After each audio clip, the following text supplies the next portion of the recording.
आप स्वयं भाग्यशाली हैं, आप स्वयं किस्मत वाले हैं। कोई कैसे कहते तुमको कि तुम अभागे हो? ना ना, हमारे बराबर भाग्य नहीं है किसी का।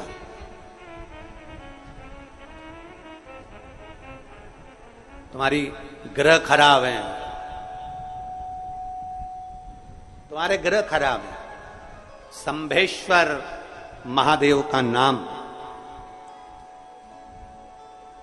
7 कनेर के पुष्प, कितने?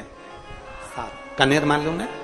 ये रोड पर जो जाते हो डिवाइडर में पीला पीला फूल लंबा, जो कि पशु पक्षी कोई नहीं खाता, जहरीला फूल माना जाता है। कनेर के 7 फूल, एक बेलपत्र। जिस समय पर कनेर का फूल बेलपत्र के साथ चढ़ाया जाएगा तो 7 कनेर के पुष्प सीधी बेलपत्र पर आपको रखना। 2-3 प्रदोष कर कर देखना। अगर कोई आपसे कहे कि आपका भाग्य ठीक नहीं चल रहा, आपकी किस्मत ठीक नहीं चल रही, आपके ग्रह ठीक नहीं चल रहा है, आप भाग्यशाली नहीं हो, पहले तुम वहां से उठ जाओ। उसके बाद में देवाधिदेव महादेव के पास 7 कनेर के पुष्प एक बेलपत्र में रखकर नंदीश्वर के पास में बैठकर श्री शिवाय नमस्तुभ्यम बोलकर अशोक सुंदरी वाली जगह पर स्पर्श कराकर भगवान शंकर पर 7 फूल के साथ बेलपत्री की डंडी अशोक सुंदरी की साइड हो, ऐसा स्मरण करते हुए शिव को समर्पित कर दे।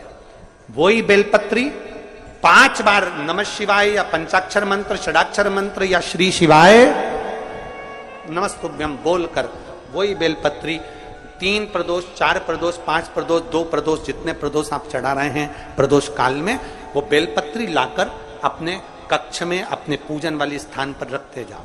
एक बेलपत्री एक प्रदोष पर लाओगे, अगला प्रदोष आएगा, कितना अंतर पड़ता है आपके भाग्य बदलने में, आपको खुद मालूम पड़ जाएगा कि आपकी किस्मत कैसे बदल गई।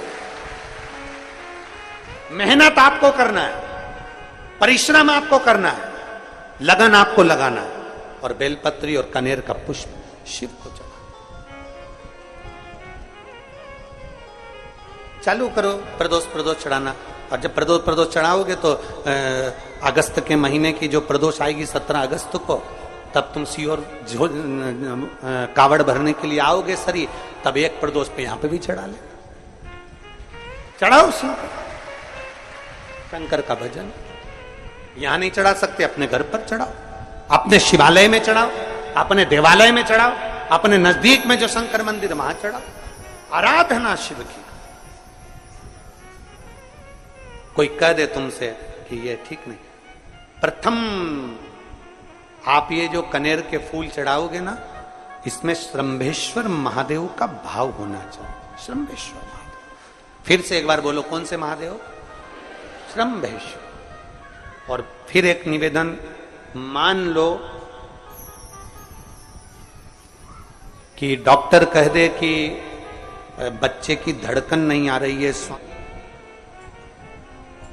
7 पुष्प कोई से भी, 7 बेलपत्र अशोक सुंदरी वाली जगह पर एक एक कर कर बेलपत्र, एक बेलपत्र एक पुष्प अशोक सुंदरी वाली, एक बेलपत्र एक पुष्प अशोक सुंदरी वाली जगह पर चढ़ा दीजिए, और एक बेलपत्र उसमें से एक पुष्प लेकर अपने घर चाहिए, और 15 दिन के बाद वापिस उस बच्चे की सोनोग्राफी जांच डॉक्टर के कहने से कराइए।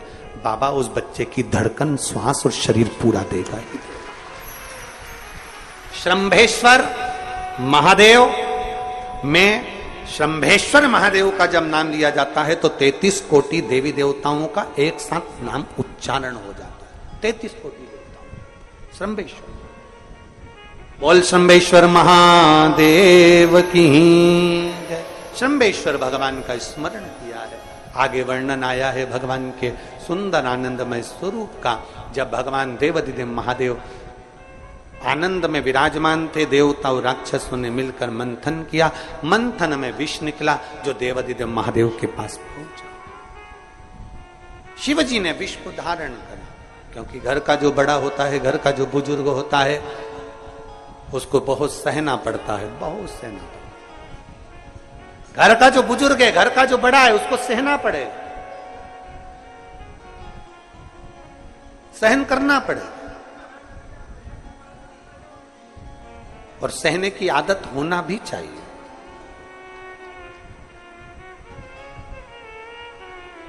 सहने की आदत होना भी चाहिए। सहो। जैसे तुम्हारे घर में बिजली है, अरे बोलो तो जम के, लाइट बिजली है। प्रत्येक घर में बिजली होती है, तो क्या प्रत्येक घर बिजली घर बन जाता है? जम के बोलो जरा। बिजली घर तो एक दो, कहीं कहीं बड़ा शहर है तो थोड़े ज्यादा हो सकते, छोटा शहर है, छोटा गांव है तो बिजली घर एक दो। प्रत्येक घर में बिजली होती है, पर सारे घर बिजली घर नहीं कहलाते, बिजली घर नहीं बन जाते। बिजली घर तो कोई सा घर होता है। उसी तरह ढेर सारे तुम्हें कथा करने वाले भी मिलेंगे, ढेर सारे तुम्हें ज्ञान देने वाले भी मिलेंगे, ढेर सारे तुम्हारे पास में, तुम्हें मोबाइल खोलोगे, टीवी खोलोगे तो ढेर सारे महाराज मिलेंगे, पर सब देवाधिदेव महादेव के भक्त नहीं मिल जाते। बड़ा कठिन होता, बहुत कठिन। प्रत्येक घर बिजली घर नहीं होता, उसी तरह घर में रहने वाला प्रत्येक व्यक्ति शंकर का भक्त नहीं होता।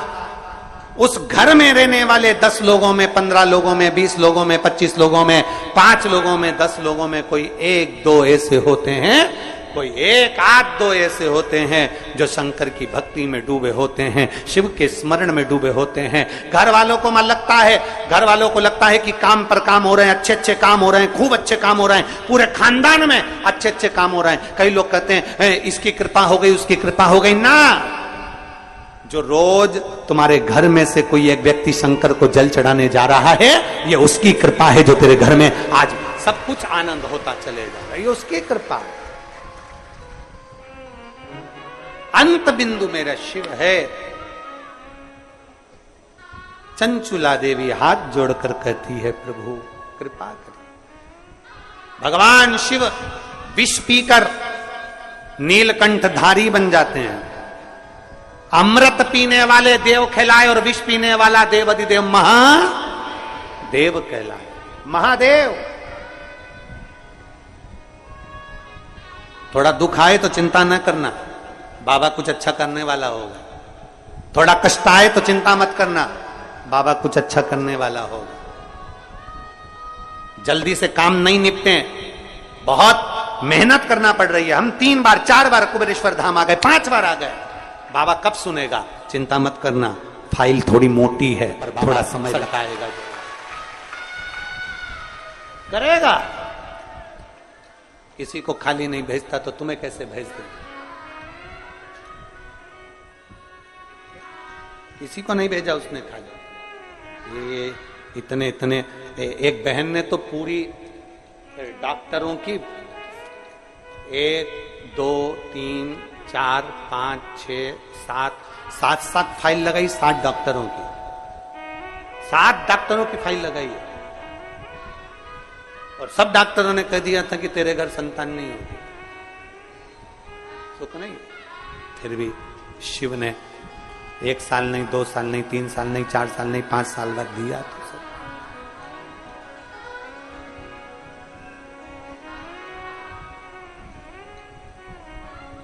देता जरूर है, थोड़ा समय लग सकता है।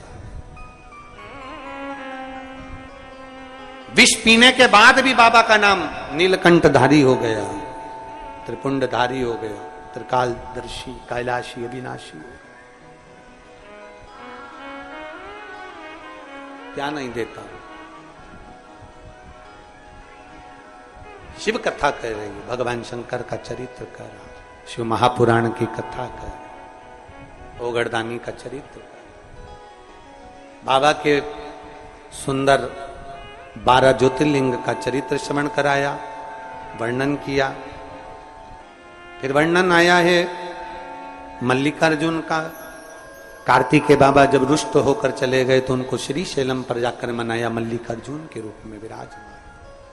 जब अपने नजदीक में, अपने क्षेत्र में शिव महापुराण की कथा हुआ करे तो 7 दिन नहीं तो छठे दिन, 7वें दिन, एक दिन जाकर बाबा की उस धारा को प्रणाम जरूर करा, प्रयास। मल्लिकार्जुन के रूप में पूजाए। तीसरा, महाकाल जी का वर्णन किया, दूषण नाम के राक्षस के संहार के लिए भगवान काल अधिपति महाकालेश्वर बन गए। फिर वर्णन आया है श्री ओमकारेश्वर जी का, बिंद नामक पर्वत के तप करने पर भगवान ओमकार के रूप में विराजमान। अगला वर्णन आया है केदारनाथ नर नारायण के तप करने पर भगवान केदारेश्वर के रूप में विराजमान हुए। फिर वर्णन आया है श्री भीमाशंकर, कुंभकर्ण के बेटे भीम का संहार कर कर भगवान शिव भीमाशंकर बन जाते हैं। अगला वर्णन आया है काशी विश्वनाथ, मनु शत्रुपा के तप करने पर भगवान काशी में विराजमान हो जाते हैं विश्वनाथ बनकर। त्र्यंबकेश्वर, गौतम बाबा पर गौ हत्या का दोष लगा, बाबा ब्रह्मा विष्णु महेश तीनों स्वरूप में भगवान यहां विराजमान हो जाते हैं। वैद्यनाथ, रावण को शिवलिंग ले जाने नहीं दिया, बाबा भूमि पर ही रह गए तो वैद्यनाथ के रूप में विराजमान हो गए। अगला वर्णन है नागेश्वर, दारुक नाम के राक्षस का भगवान ने संहार किया, नागेश्वर के रूप में विराजमान हुए। रामेश्वरम, राम जी के कहने पर भगवान शिव रामेश्वरम के रूप में विराजमान हुए। फिर वर्णन आया है कृष्णेश्वर, सुधर्म नाम के ब्राह्मण की धर्मपत्नी भूष्मा के बेटे को भगवान ने जीवित करा है तो भगवान कृष्णेश्वर के रूप में विराजमान। भगवान देवाधिदेव महादेव त्रिकालदर्शी कैलाशी अविनाशी मेरे शिव 12 ज्योतिर्लिंग, ज्योतिर्लिंग का मतलब है जहां पर शंकर ज्योति के रूप में हमेशा विराजमान, हमेशा विराजमान।